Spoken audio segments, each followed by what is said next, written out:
ನನ್ನ ಹೆಸರು ನಾಗದೀಪ ಅಂತ, ವಿದ್ಯಾಪೀಠ ಬಸವನಗುಡಿಯಿಂದ ಬಂದಿದ್ದೀನಿ. ನಾನು 4 ಇಯರ್ಸಿಂದ ಕಂಟಿನ್ಯೂಸ್ ಆಗಿ ನೀ ಪೇನ್ ಮತ್ತು ಬ್ಯಾಕ್ ಪೇನ್ಗೆ ಟ್ರೀಟ್ಮೆಂಟ್ ಕೊಡಿಸ್ತಿದ್ದೆ. ಸೊ ನನಗೆ ಎಲ್ಲೂ ಕ್ಲಿಯರ್ ಆಗಲಿಲ್ಲ. ಇಂಗ್ಲೀಷ್ ಮೆಡಿಸಿನ್ಸ್ ತೊಗೊಂಡಾಗ ಟ್ಯಾಬ್ಲೆಟ್ಸು, ಇಂಜೆಕ್ಷನ್ ಪವರ್ ಇರೋ ಅಷ್ಟು ಮಾತ್ರ ಪೇಯ್ನ್ ಇರ್ತಿರ್ಲಿಲ್ಲ ನನಗೆ. ಆಮೇಲೆ ಮತ್ತೆ ನನಗೆ ಪೇಯ್ನ್ ಸ್ಟಾರ್ಟ್ ಆಗೋದು, ಮತ್ತೆ ನಾನು ಹಾಸ್ಪಿಟ್ಲಿಗೆ ಹೊರಡ್ತಾ ಇದ್ದೆ.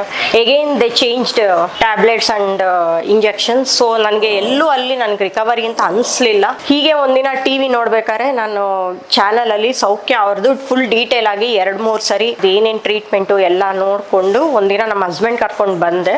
ಸ್ಟಾರ್ಟಿಂಗ್ ಬಂದಾಗ ನನಗೂ ತುಂಬ ಭಯ ಇತ್ತು. ಸ್ಟಾರ್ಟಿಂಗ್ ಬಂದಾಗೂ ನಾನು ತುಂಬ ಫಿಸಿಕಲಿ ಮೆಂಟಲಿ ಅಪ್ಸೆಟ್ ಆಗೇ ಬಂದಿದ್ದು. ರಿಕವರಿ ಆಗ್ತೀನೋ ಇಲ್ವೋ ಅನ್ನಂಗೆ ತುಂಬ ನನಗೆ ಬೇಜಾರು ಆಗಿತ್ತು. ಸೊ ಫೀಲ್ ಅಲೋನ್ ಅಂತ ಎಲ್ಲ ಅನಿಸಿತ್ತು. ಆಮೇಲೆ ನನಗೆ ಡಾಕ್ಟರ್ ನಜಿಯಾ ಅನ್ನೋರು ಡಾಕ್ಟ್ರ್ ನನಗೆ ಫಿಸಿಕಲಿ ಕೂಡ ಮೆಂಟಲಿ ಕೂಡ ನನಗೆ ತುಂಬ ಧೈರ್ಯ ಹೇಳಿ ಕನ್ವಿನ್ಸ್ ಮಾಡಿ ಏನೂ ಆಗಲ್ಲ, ನೀವು ಧೈರ್ಯವಾಗಿರಿ, ಒಂದು ಕಾನ್ಫಿಡೆನ್ಸ್ ಅನ್ನೋದು ಕೊಟ್ಟರು. ಸೊ ಓಕೆ ಅಂತ ಹೇಳಿಬಿಟ್ಟು ನಾನು ಸೆಷನ್ ತೊಗೊಂಡಾದ್ಮೇಲೆ, ಬಟ್ ನನಗೆ ಟ್ರೀಟ್ಮೆಂಟ್ ಸ್ಟಾರ್ಟ್ ಆದಮೇಲೆ 3-4 ಸೆಷನ್ಸಿಂದ ನನಗೆ ತುಂಬಾ ಇಂಪ್ರೂವ್ಮೆಂಟ್ ಕಾಣ್ತು. ಆಮೇಲೆ ಡೇ ಬೈ ಡೇ ಕೂಡ ನನಗೆ ಪೇಯ್ನ್ ರೆಡ್ಯೂಸ್ ಆಗೋದು.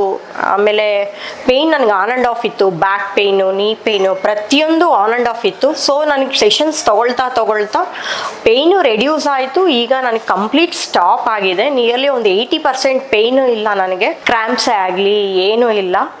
ಸೊ ಹಾಗಾಗಿ ನಾನು ಪರ್ಸ್ನಲಿ ಏನು ಹೇಳ್ತೀನಿ ಅಂದರೆ, Saukhya is very good in treatment, hospitality, ಕೇರಿಂಗೇ ಇರ್ಬೋದು. ಡಾಕ್ಟರ್ ನನ್ನ ನಜಿಯಾ ಅನ್ನೋರನ್ನ ಮೀಟ್ ಮಾಡಿದ್ದು, she is very very friendly nature. So ಹಾಗಾಗಿ ನನಗೆ ನಾನು ಫುಲ್ ಡೀಪಾಗಿ ತುಂಬ ಹತ್ಕೊಂಡೆ ನಂದು ಏನೇನು ಪ್ರಾಬ್ಲಮ್ಸ್ ಇದೆ, ಎಲ್ಲೆಲ್ಲಿ ಏನೇನಾಗುತ್ತೆ ಎಲ್ಲ ಹೇಳಿದ್ಮೇಲೆ ಅವ್ರಿಗೆ ನಾನು ಕಂಪ್ಲೀಟ್ ನನ್ನ ಅನಲೈಸ್ ಮಾಡಿ ನನಗೆ ಟ್ರೀಟ್ಮೆಂಟ್ ಕೊಡೋಕ್ಕೆ ಶುರು ಮಾಡಿದ್ರು. ನಾವು ಐ ಆಮ್ ಕಂಪ್ಲೀಟ್ಲಿ 80% ನನಗೆ ಫುಲ್ ರಿಡ್ಯೂಸ್ ಆಗಿದೆ. ಸೊ ನಾನು ರೆಕಮೆಂಡ್ ಮಾಡೋದೇನೆಂದರೆ, ಒಂದ್ಸರಿ ಬಂದು ವಿಸಿಟ್ ಮಾಡಿ. ಏಕೆಂದರೆ ದುಡ್ಡು ಸಂಪಾದನೆ ಅನ್ನೋದು ಎಲ್ಲರೂ ಮಾಡ್ಬೋದು. ಒಂದ್ಸರಿ ಹೆಲ್ತ್ ಹಾಳಾಯಿತು ಅಂದರೆ ರಿಕವರ್ ಮಾಡ್ಕೊಳ್ಳೋದು ತುಂಬಾ ಕಷ್ಟ ಇದೆ. ಇಲ್ಲಿ ಇಂಜೆಕ್ಷನ್ಸ್ ಆಗಲಿ ಟ್ಯಾಬ್ಲೆಟ್ಸ್ ಆಗಲಿ ಏನೂ ಕೊಡಲ್ಲ. ಸೊ ನಿಮ್ಮ ಪೇಯ್ನ್ ಹೇಗಿದೆಯೋ ಅದನ್ನು ಅನಲೈಸ್ ಮಾಡಿ ಟ್ರೀಟ್ಮೆಂಟ್ ಕೊಡ್ತಾರೆ. ಹಾಸ್ಪಿಟಲ್ ಎನ್ವೈರನ್ಮೆಂಟು ಸೂಪರ್ ಆಗಿದೆ. ಸ್ಟಾಫ್ಸೇ ಆಗಲಿ, ಐ ಮೀನ್ ಡಾಕ್ಟರ್ಸೇ ಆಗಲಿ, ಅವ್ರು ನಮ್ಗೆ ಆ ಥರ ಅನ್ಸೋದೇ ಇಲ್ಲ. ತುಂಬ ಫ್ರೆಂಡ್ಲಿ ನೇಚರಲ್ಲಿದ್ದಾರೆ. ಸೊ ಪ್ರತಿಯೊಂದು ನನಗೆ ದುಡ್ಡಲ್ಲೇ ಎಲ್ಲ ಬರುತ್ತೆ ಅನ್ನೋದಿಲ್ಲ, ಒಂದು ನಂಬಿಕೆನೂ ಇರಬೇಕು. ಆಮೇಲೆ ನಮ್ಮಲ್ಲೂ ನಮ್ಮ ಕಾನ್ಫಿಡೆನ್ಸ್ ಇರಬೇಕು. ಡಾಕ್ಟ್ರು ಕೊಟ್ಟಾಗ ಅದನ್ನು ನಾವು ಪಾಸಿಟಿವ್ ಆಗಿ ತೊಗೊಂಡು ನಾವು ಇನ್ನೂ ಪಾಸಿಟಿವ್ ಆಗಿ ಚೀರಪ್ ಆಗಬೇಕು. ಅದು ಒಂದು ಇಂಪಾರ್ಟೆಂಟ್ ಆಗುತ್ತೆ ಚೇಂಜಸ್ಗೆ ಅನ್ನೋದು.